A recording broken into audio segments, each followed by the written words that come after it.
In this video, I'm gonna be revealing the best budget-friendly beginner camera for photographers in 2024, exposing the good, the drawbacks, and the price so you can make the right choice, all that coming up. So what camera are we even talking about here? This is the Sony a6400. This is a 24.2 APS-C CMOS sensor inside of this camera, which is just fancy talk for fitting a small, really good sensor in an even smaller camera body. The sensor in this camera is really good for low light photography, so that's beneficial for those of you who like to go out early in the morning, stay out late in the evening, and even for night and Milky Way photography. This sensor is great for that because it keeps image noise down at high ISOs. By the way, if you don't understand ISOs or other camera settings, I have a full photography course that's gonna help you master your camera, understand composition and editing, and if your photos don't improve, it's totally free. All that is in the link in the video description and in the pinned comment below for you to check out further. Now, here's the thing, even if there is image noise, you can always reduce the image noise very easily using the Lightroom noise reduction tool. If you want to see how to use that, you can click or tap this card showing up on your screen right now. Now, here's the drawback of this sensor. Even though it is a good APS-C sensor in this camera, and Sony has proven to make great APS-C sensors, it's still an APS-C, which means that if you are a photographer and your goal is to bake big prints, sell big prints, you might want to go the route of a full frame camera, because with a APS-C camera, sometimes if you're printing over 2 feet on the longest edge of the print, you might run into some resolution issues and some blurriness in that because the sensor isn't big enough and doesn't create big enough files. However, if your goal is just to take great photos with a camera like this or print under 2 feet or up to 2 feet, this sensor will do a great job for you, and this camera is a great fit.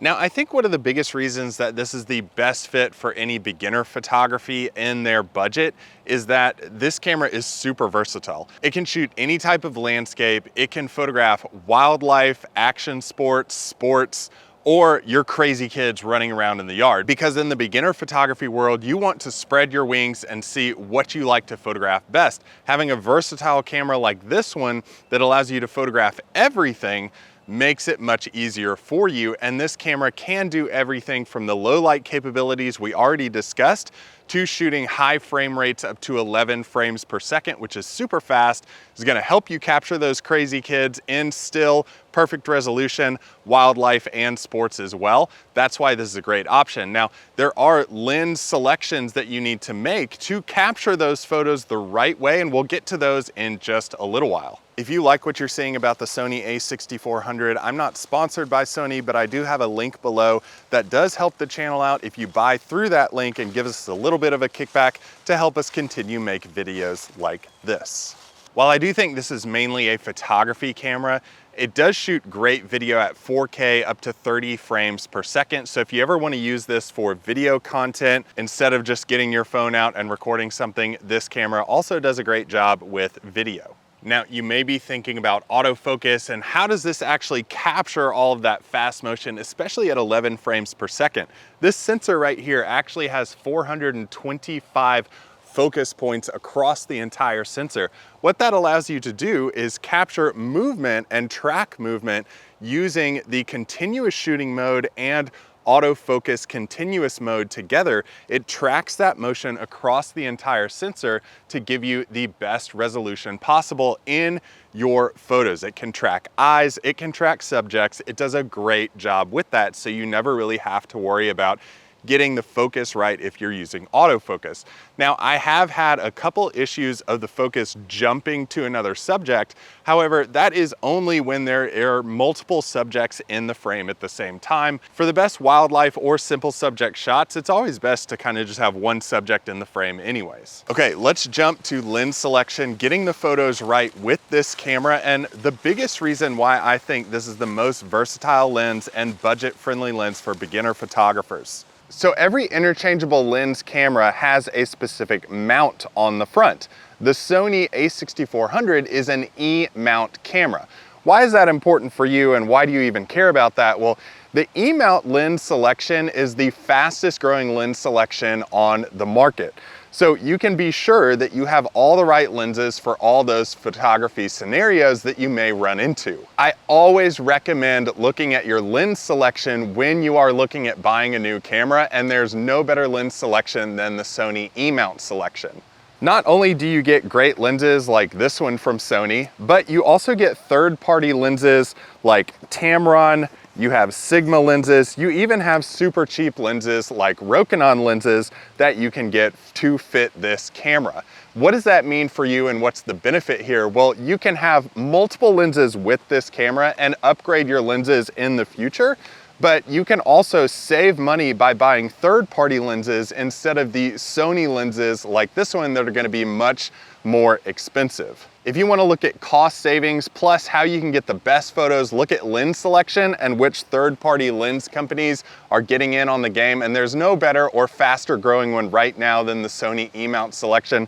That's also going to secure you longevity with this camera because you know they're going to continue producing lenses for this camera so that you can keep it for years and years to come and use that as more of an investment for your photography than just buying a camera every single year. Now, one drawback for those serious landscape photographers out there and wildlife photographers too, the weather sealing on the a6400 is good, not great. Having used this camera in rain and inclement weather, it performed well, but eventually the back LCD screen broke and stopped working. So keep that in mind if you're looking to shoot in the rain. Probably not the best idea for this camera, but it does still take photos, so that's kind of a plus too. Now, the overall build of this camera is really nice. Really fits in the hands well, even though it is small and compact. And speaking of small, compact, and lightweight, that's one of my favorite things about the camera because I can easily take it hiking with me and save tons of weight in my camera bag because it is so small and light. Actually, in full clarity, I use the Sony a7R2 right now as my main camera, but if I'm going hiking with my friends or going on a photography trip just with the family or going camping with the family, I'll still opt for the a6400, even the a6000 sometimes, because of the high frame rate capability, the great autofocusing, and how small and compact it is. Plus, I can still use all my lenses for the a7R2 with the a6400. It is a great versatile camera for you to get. Again, that link for the a6400 is below. If you want more gear reviews, go ahead and click or tap this playlist showing up on your screen right now.